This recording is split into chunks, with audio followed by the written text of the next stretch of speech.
মেদিনীপুর আবগারি মাঠ, এখানে যে সার্বজনীন দুর্গোৎসবটি হচ্ছে সেটি মূলত তার থিম সেটি হলো সম্পূর্ণ বাঁশ এবং বেতের কাজ।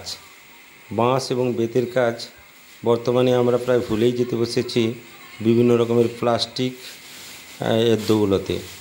কিন্তু এই সার্বজনীন দুর্গোৎসব বাঁশ বেত দিয়েও যে নানান শিল্পকর্ম হতে পারে তারই একটা প্রকৃষ্ট উদাহরণ রাখার চেষ্টা করেছে মেদিনীপুর সার্বজনীন আবগারি মাঠের এই দুর্গা মণ্ডপটি।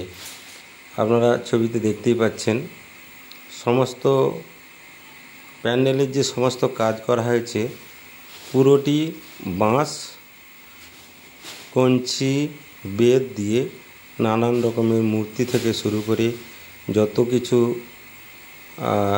যে সাজসজ্জা করা হয়েছে সবটাই কিন্তু বাঁশ বেত দিয়েই বানানো হয়েছে।